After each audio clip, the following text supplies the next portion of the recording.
Hey guys, this is Jason with JWClassicVW, and welcome back to the channel. First thing I want to say is thank you to all my new subscribers. The channel couldn't be here without you guys, so I appreciate every single one of you, and stay tuned because there's some great information on carburetors coming up. What are we covering today? We are covering the Weber IDF reverse manifold kits offered by CB Performance, and these are for your 40 or 44 IDF carburetors to go ahead and get all of the adjustments on your carburetors flipped around so you can actually get to them. So, what are we doing today? Overview first. That's kind of like what we're doing right now. We're going over the overview. We're going to be covering what we've done so far, IDF rebuilds, the IDF setup for first run, reverse manifold setup, and then what's next? What's coming next for the channel? What's our next episode going to be about? So for the what we've done so far, it consists of all this stuff on the engine that we've done to get to this point. Check out some of my previous episodes, or episodes up here. I think it's up over here on this side, or maybe it's this side, or this side, to go ahead and check out what we've done so far. But in short, we've gone ahead and we've ported the manifolds on the IDF kit. We've gone ahead and rebuilt the engine. I took the engine all the way apart and rebuilt it because there were some leaking issues that I had. So check out some of those previous episodes to take a look at that. IDF Rebuild, I've already gone ahead and rebuilt one of my carburetors. What I'm going to do now is go through the rebuild process with you guys and kind of show you some of the stuff offered by CB Performance if you've got issues with your IDF carburetors and you need to fix some things here and there. A lot of us get used carburetors because it's cheaper that way, right? And you can. There's not a big deal for that. So this episode is going to be great for you guys that want to pick up a set of used Weber IDF carburetors or any used carburetors out there. Get them set up for first time run, and then make sure that they're in great shape so that you guys can get your cars on the road. The reverse manifold setup itself, we're doing it today, guys. We're putting the reverse manifolds on, and we're going to go ahead and set up that linkage outside of the car so that it's good to go when we go to put it inside the car. And then what's next? What are we doing next?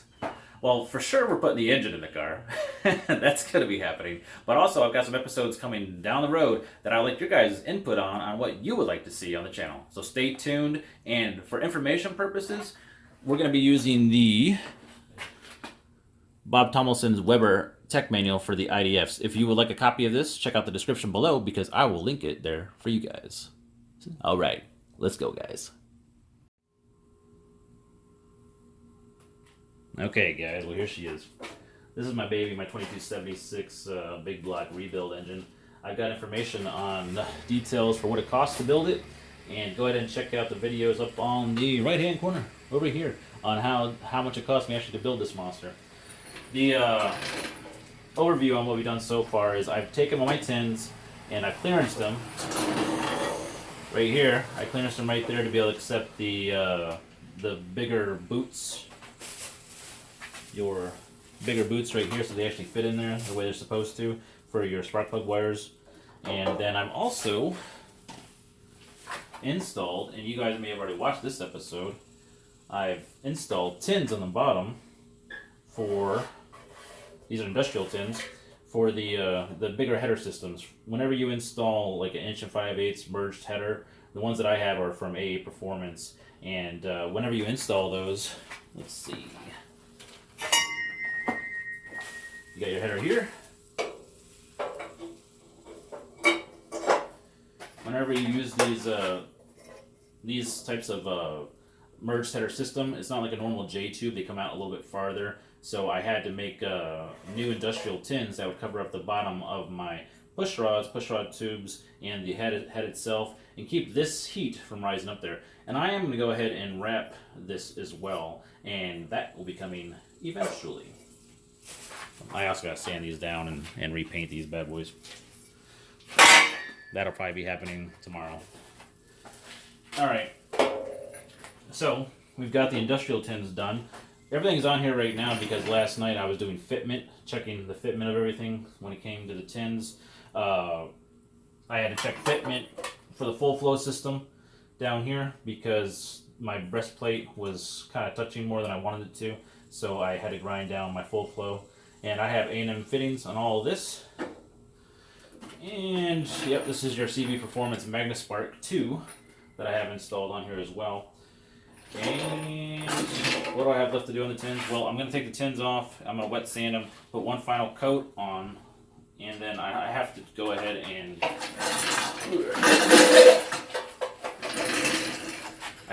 and prime and paint this industrial tin on this side, because I welded that last night. So that's pretty much what we've done so far to get everything ready, well, including the rebuild of the engine. Yeah, that too.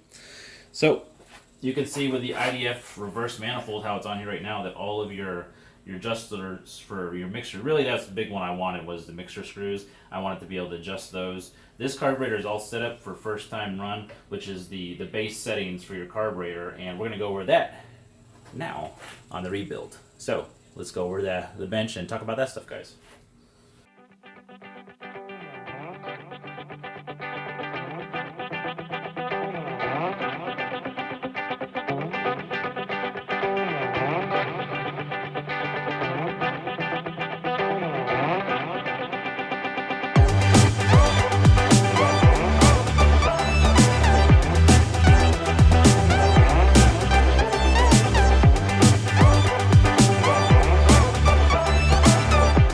Hey guys, this is Jason. We're gonna get back to the video in 1 second.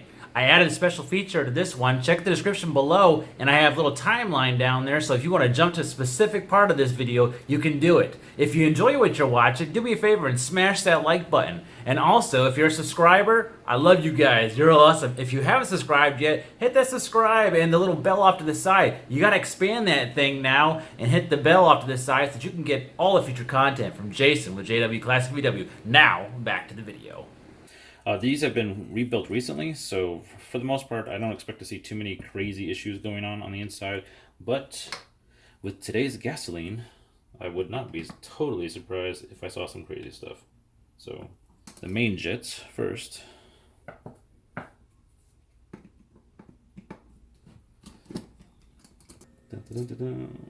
We'll explain a little bit of that here in a second, but turn the fan back on and fast forwarding for the teardown. Enjoy the time lapse.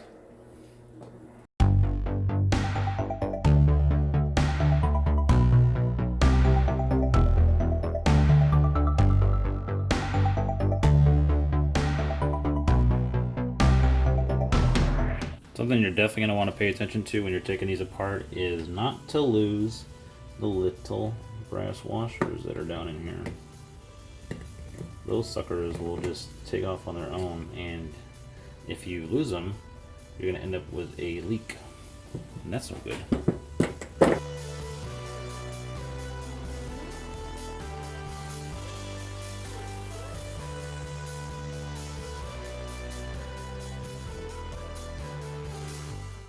So this is the perfect time to break down exactly what's what on a IDF Weber carburetor. So for those of you guys that don't know, let's go ahead and go through the bottom area first, or the base of the actual carburetor. This area right here, these screws are for vacuum pickup and normally are just blocked off, like these ones are blocked off, so you really don't have to worry about that. Right here, where this screw goes, this one, that's your mixture screw, the one we talked about earlier. If the seat is jacked up inside, you can knock it out. So you would knock this out, back through, and then install your new seat. Right here is your air bypass.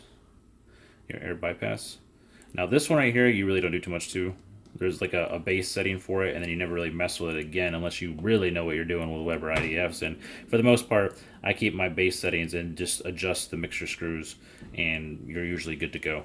So once again, air bypass, your mixture screw, air to fuel mixture, and then up here, this jet is your idle jet right here. So these two are your idle jets for either barrel, and then at the top is where we get the fun. The top is where the main jets go. So your main jet is here in the base of the actual carburetor. This is the main jet on the emulsion tube. So your emulsion tube is this housing, your main jet, and then you have an air correction jet on top. And depending on what type of engine you're running, those the combination of correction jet and main jet may change. Well, your idle jet can change too.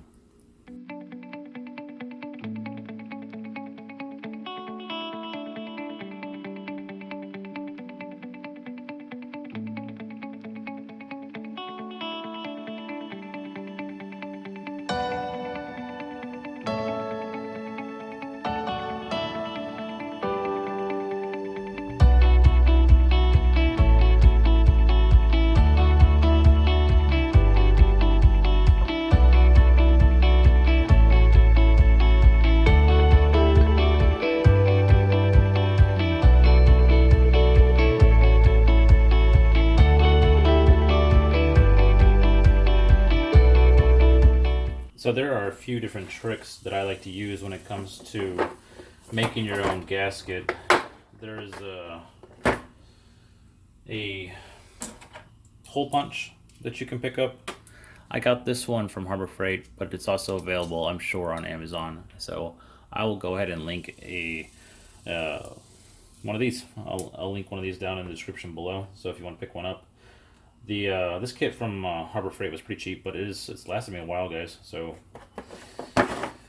feel free to stop by. I use 3 different hole punch sizes out of the kit for this gasket, and then there's a trick to these smaller holes, and it's not using the X-Acto knife. Where did that go? Okay, the X-Acto knife. Yeah, we'll be using that for some of the stuff, but yeah, the trick for the majority of this is not that. So what I do is I try, these holes don't need to be exactly precise. They need to be close, but not precise. So I take my smallest one, and my smallest one hits the majority of these outer holes that are pretty close to this size. You know, I hit those with a punch, and let's go ahead and take care of that real quick. Grab yourself a little hammer. I use you can see that I'm using a piece of the tin, or the steel that I picked up, the 28 gauge steel that I picked up for the industrial tins. I only need one of them, so I'm taking this one right here, and I'm using this as a backing for the hole punch, because if you do it on a piece of wood, you're going to be, you know, cutting into a bunch of wood too, and it'll just take you longer. This is good also for when you're using the X-Acto knife, because it likes to have that as a backing. So here we go. We'll start with the outer holes first, and just line it up as best you can, and then a couple wraps. Yeah, see? And then I always clear out my hole punch after each time. It makes it easier to punch the next hole. This gasket material I just picked up at one of the auto parts stores.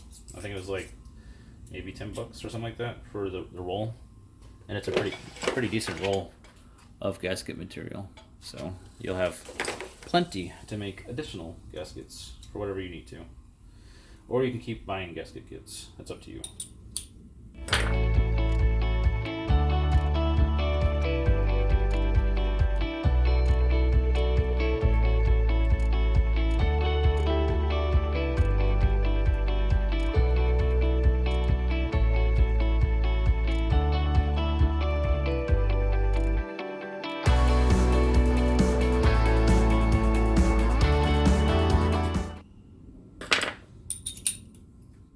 So this is kind of good while your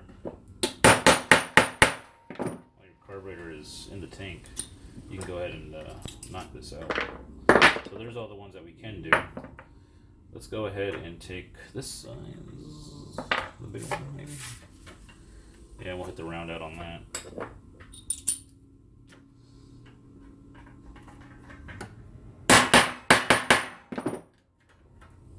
Very good. The rest of that's all X-Acto knife.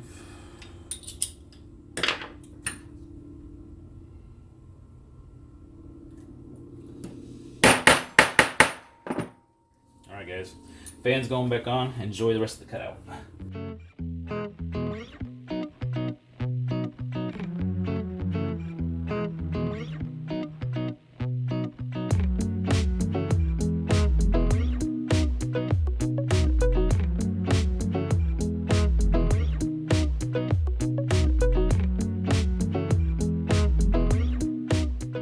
These itty bitty holes on here, the little ones that you gotta get. So, how do you do it? How do you get the small holes, Jay? Well, I take a little butane torch and out of the fire and into the fireness. I go ahead and, now this is a plastic handle, so you're gonna want to watch that. It hasn't fell out yet, so I expect this Harbor Freight tick will probably fall out eventually. But what I do is I take the butane torch and we're gonna do a little brain beat.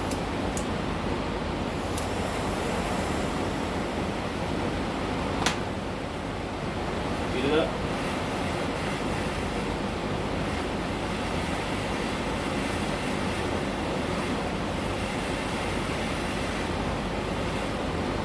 that nice and red and hot, guys. You want to like be able to brand this gasket.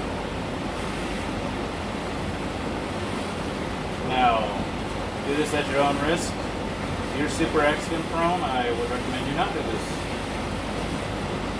So I probably shouldn't be doing this. Got your hole, and just punch through the hole. Oh, we got a hole. Now, it does make it a little rigid right there, so I'll go back through and I'll show you in a second that I'll clean it up a little bit.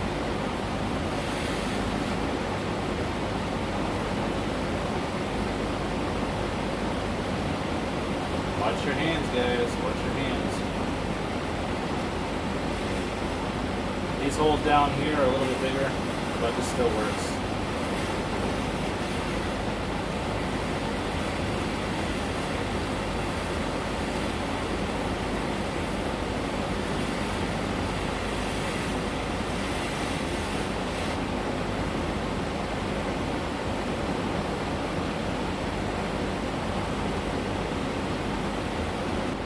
You got your little holes made now.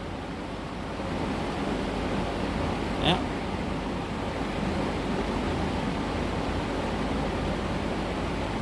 And what I do next is I'll go through with my X-Acto knife and I'll clean up the holes. Just a little bit. Clean up that rough area that you made.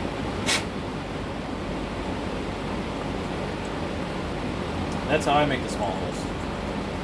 Easy peasy. So what I got is a couple small brushes and some carb cleaner, and we're just going to jet through all this, and then I'm going to take my compressed air and finish out the job. So make sure you guys are wearing eye protection, eye glasses, eye protection, face mask, something whenever you're spraying in this. Don't spray like this where it's going to come back at you, spray down the way. And at first I'm just trying to get the majority of the crap from the dip off of there.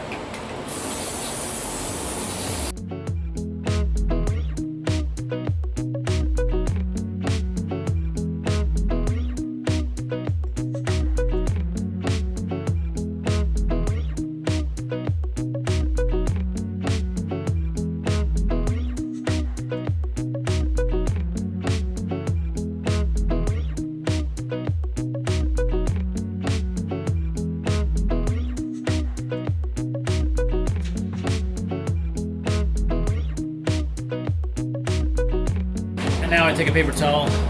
These are shop type paper towels, and I'll clean it off, get all the crap off with them.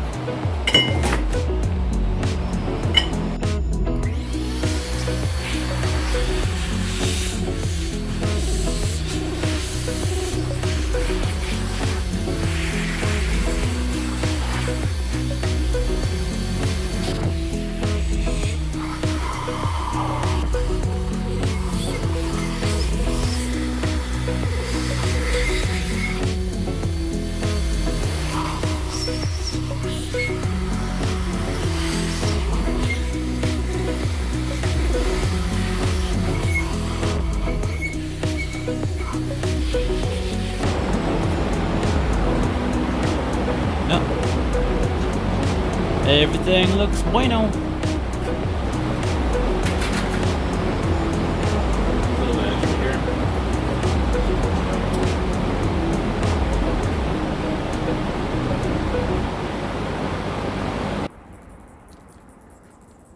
As long as you guys can hear the ball inside of this one, you're good to go. If you can't hear the ball, then you've got a problem. Leave the fan off for probably 3 seconds.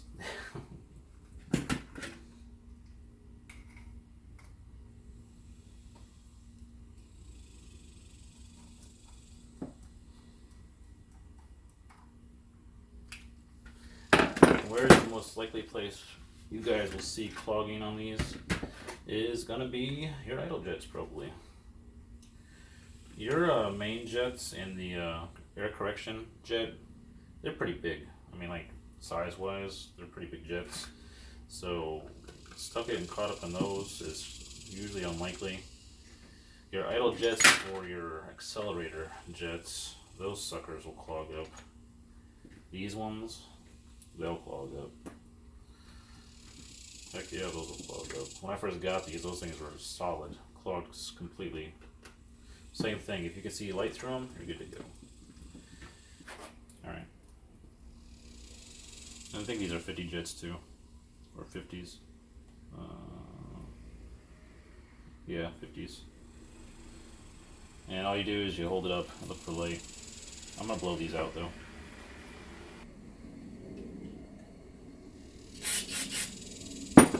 Blow it through. Clean it off. Crap out of there. These ones the same way, just go down inside of it, you know.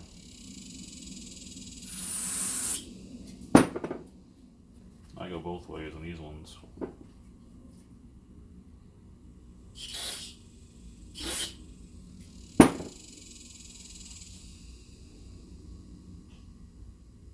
we go, I can see light. Good. Alright guys, we're at the point right now where we gotta check our float level. And one of the most important things to check on your carburetor, yet often overlooked, is the float level itself. Now some people come in here and they will jack with this, right? They will jack with the setting, and I did this for example. This is not what it was at, but these little tabs right in here, these little tabs right here on your carburetor, the housing, they adjust the float level, and your float level has to be something very specific. And for this right here, this position needs to be about 10 millimeter, which is about level.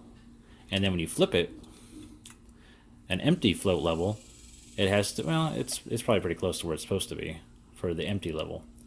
Let's take a look at the book, and I'll show you exactly what I'm talking about, and then how to adjust it. You can see it provides you with the flat level, which is 10 millimeters, and 32.5 millimeters for the empty, your carburetor's empty level. What that does is it allows the carburetor to bring fuel in where it's supposed to be. So let's go ahead and set our float level to where it should be.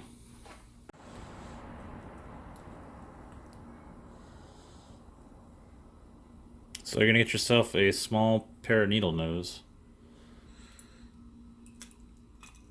There it goes. So just hold the float up a little bit and then push down on this flap here.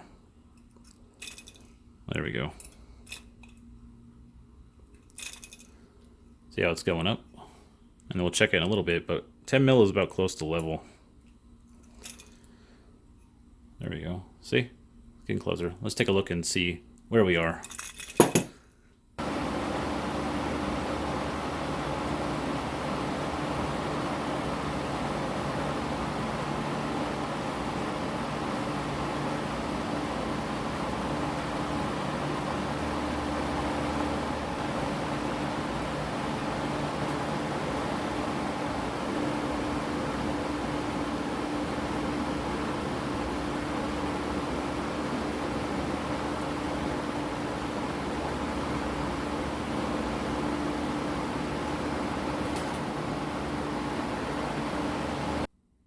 Okay, so I'm going to say we're good, because if we take the if I were to take the gasket off, we're probably right there at 10 millimeters.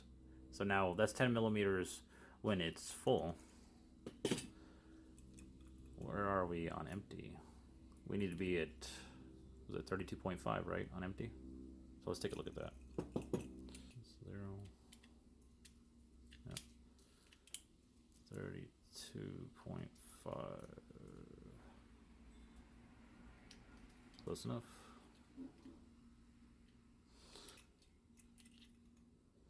Where are we on that? Ooh, we're a ways from that. Yeah. So we have a ways to go on that. Let's see. You just pull down the float to adjust this height. Just pull the float down. That's pretty close. So a little bit more.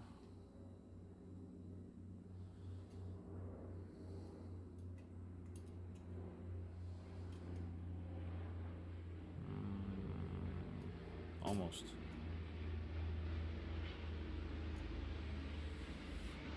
We have an air show this weekend. It was hot for an air show. There we go. That's pretty good. Flip it back over. 10 millimeters. And then we've got our 32.5. We're good to seal everything back up.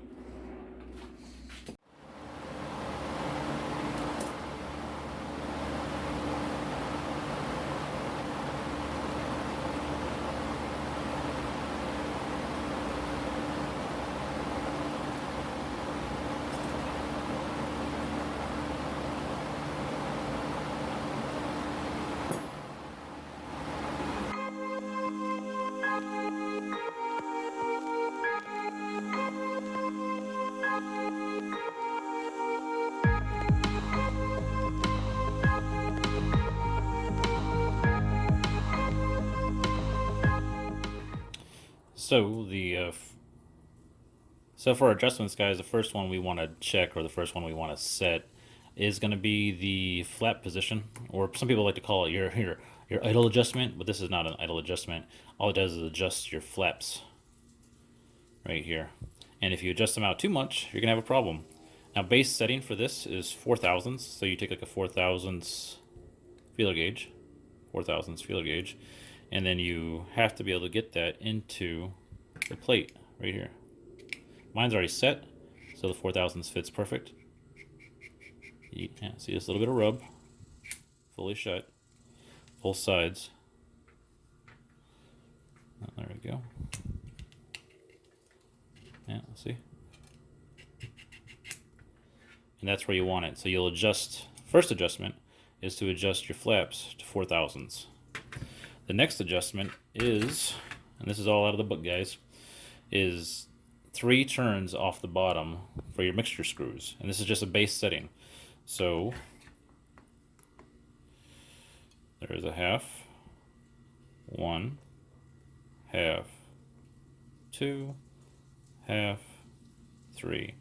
I actually go 2.5, so I'm gonna go back 1.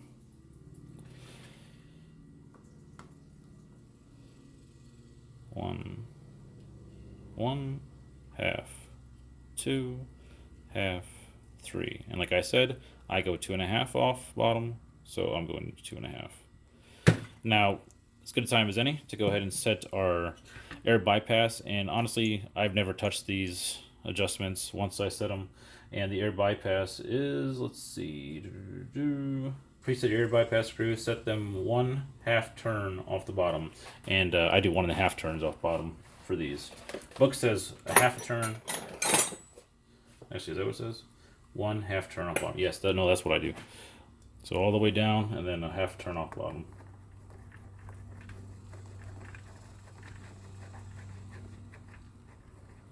So that's all the way down right there. Okay, now, everybody's got their own way of doing this, right? And I'm going to show you guys what I do. So I am all the way down, right? Like locked out down. But what I'll do, just to keep things simple for me, is I go to the flat, and then I start from there. So that's how I got 1 off bottom. So, because it's always different for some reason with the seats on these, so I'll go there, and then 1 more. And that's where I adjust my first adjustment. Some people leave these bottomed out, and I haven't had any problem with my carburetors being set to the 1 off bottom. And I'll never touch this again once it's set.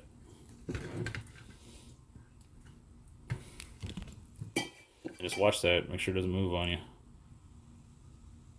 Good.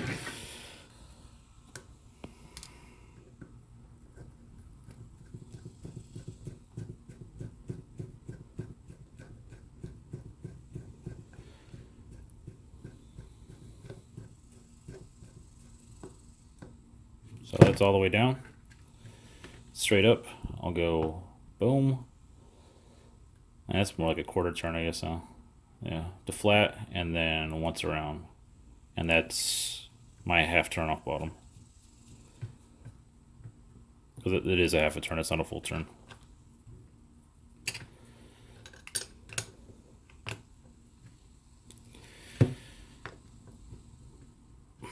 Very good. Good. So, just to cover that one more time.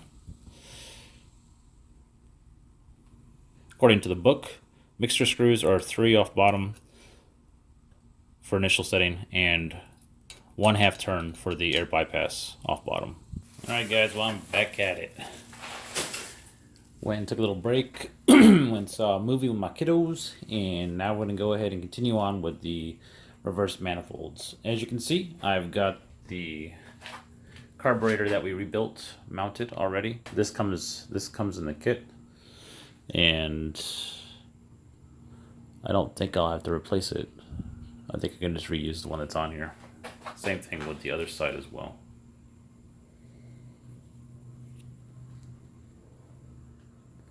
So before we get started on the actual engine over here, let's take a look at the kit and what came with it. So these are the instructions that come with the kit. It's pretty straightforward.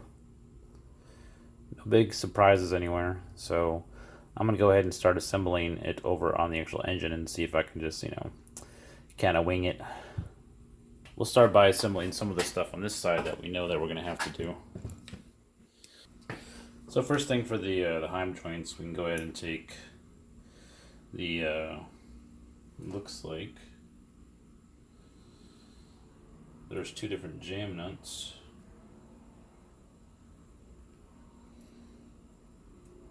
One that's marked and one that's unmarked. And it looks like the unmarked one goes on the bottom. So there's an unmarked one of these nuts. Let's see. Yeah, this one looks marked. Unmarked goes on the bottom. So we'll put the unmarked one on the bottom. This is just a jam nut. And then the marked one goes on the top. Is there a linkage? Or linkage, this is the, those are some loose Heim joints. We're going to pack those up with some grease or something.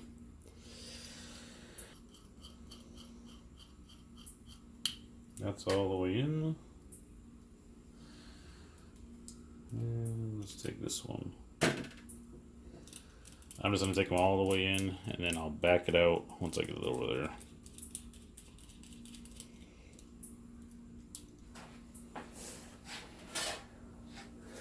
Okay. Here's our linkage bar, and this way,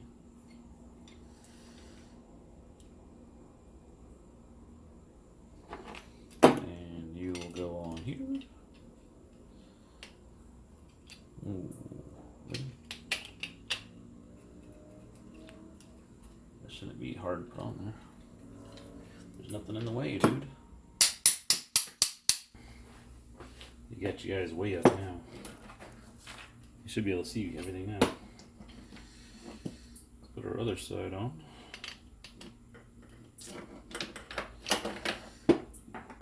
Pretty straightforward.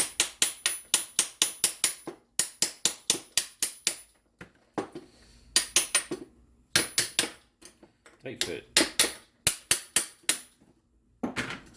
Let's get past the edge there. Cool.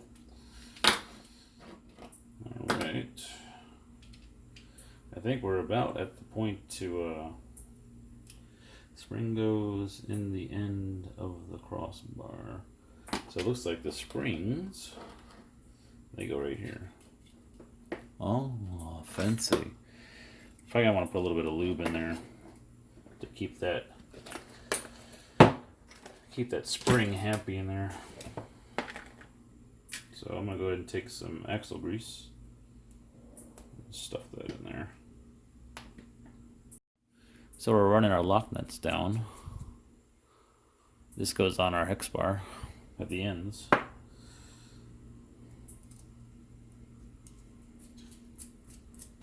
Alright, so I'm going to the top position on the actual bracket here at the filter bracket. And we're going to run these in pretty far, it looks like. Let's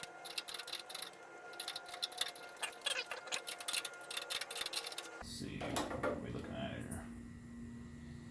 That's probably pretty close.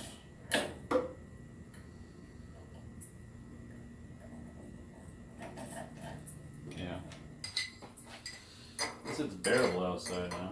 It's not a bazillion degrees out.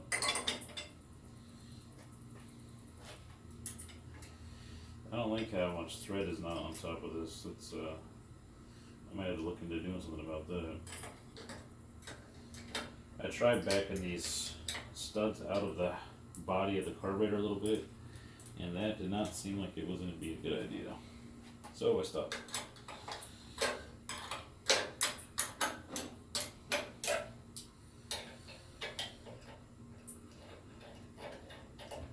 This side's going in, no problem.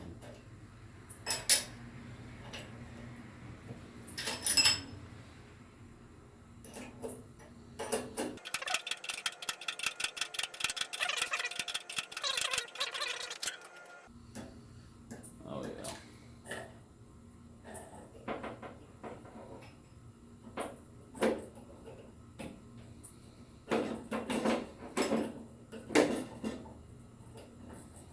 Yep, putting the grease in there is definitely a good idea. So now we'll back it out to kind of take the slack out of there. Okay guys, so far I've got the linkage on. I need to tighten down the brackets here. I took the brackets out all the way to the edges because I want as much of an as straight up and down as I can get with the linkage, with the Heim joints here. When I go full throttle, I have full throttle all the way down on both sides right here. Right now, where I'm at is I need to go ahead, just like with most of these carburetor bodies, is pick a point on here. I can't believe they haven't come up with a little lip or something like that for these springs by now. But drill a little hole in the body to accept the spring on both sides for the linkage spring.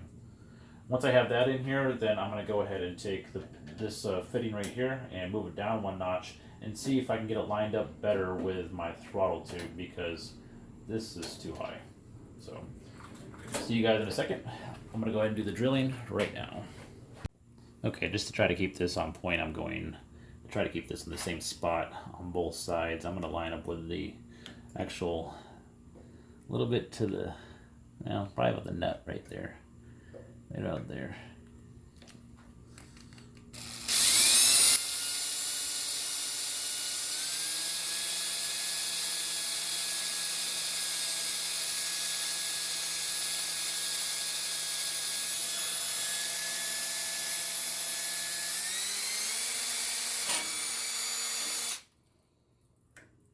Cool.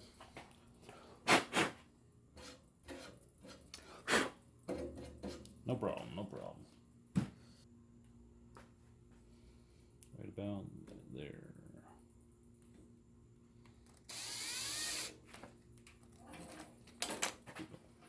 Don't move on me.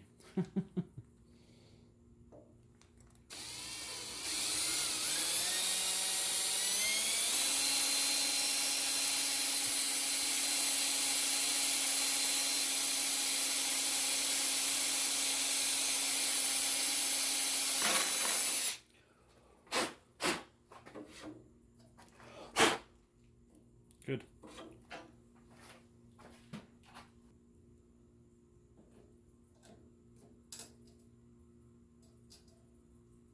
Cool. Oh yeah. Plenty of spring pressure now.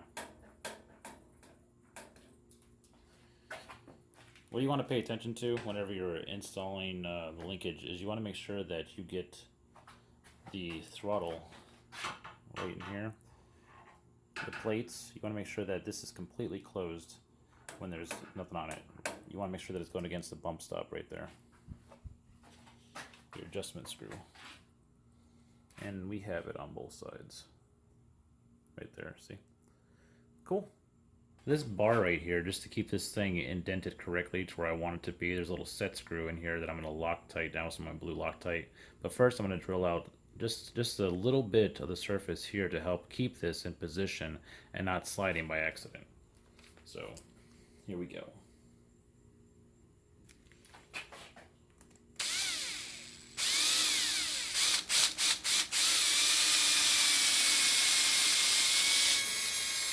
That's it.